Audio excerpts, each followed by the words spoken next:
Now let's shift attention to Swedru, and the electrical department of the National Vocational Training Center has become a death trap. The building, which needs urgent attention, is at the verge of collapse. A report by Lucy Ayambela. Swedru National Vocational Training was established in 1946 as Boys Industrial and Correctional Center, but now serves girls as well.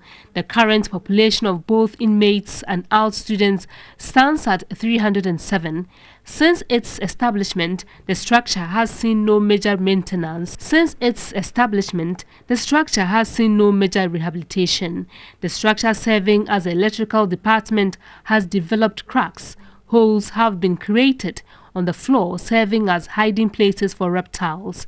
The roofs are also old and leaking badly. This compelled teachers and students to recently hold practicals in a nearby structure, thus affecting studies.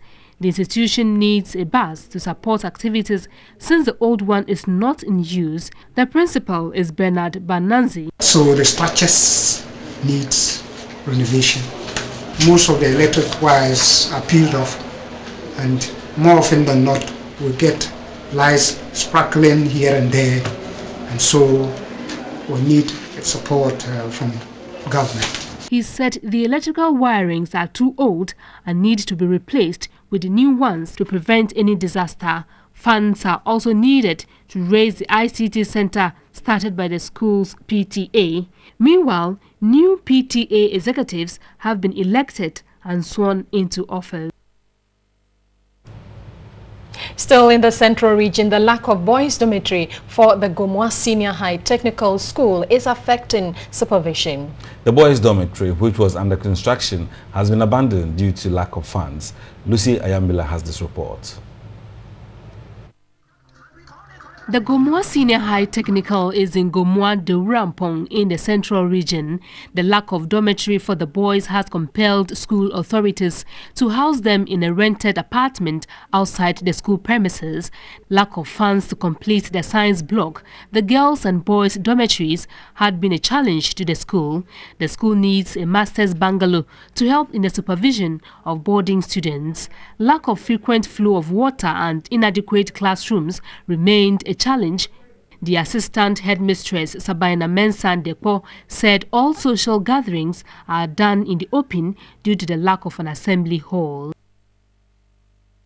And back to Accra, an abandoned Get-Fan classroom block at Adabraka Presby Primary School is posing a threat to school pupils who play on the project site. The non-completion of a 4-year-old project has caused the school's library and ICT centers to be converted into classrooms.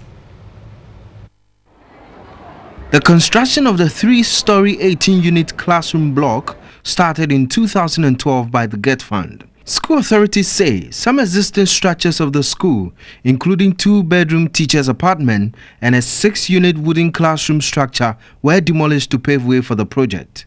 But 4 years on, the project is yet to advance beyond the foundation stage. You had 2 residences for staff and then 6 classrooms. All were demolished. Then the contractor came to do what you see here now. We were hoping that was the beginning and that it was going to continue. But over 2-3 years, nothing has gone on. So everything about the school is no more attractive. Parents are not even interested in bringing their children to the KG again. A visit to the school showed pupils playing on the abandoned site, oblivious of the hazards. The school's library and IT center is now turned into a classroom for kindergarten 2 pupils. A wooden structure accommodating the KG1 pupils also gets flooded whenever it rains.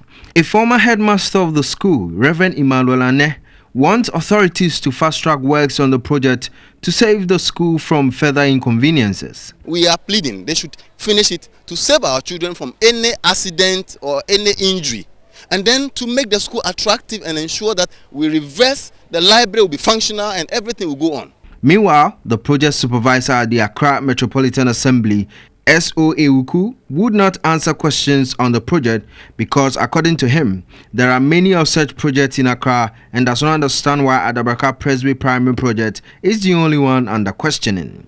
All attempts to speak with the Get Fund coordinators proved futile. So the question still remains as to why existing classrooms will be demolished when adequate preparations have not been carried out for a new project.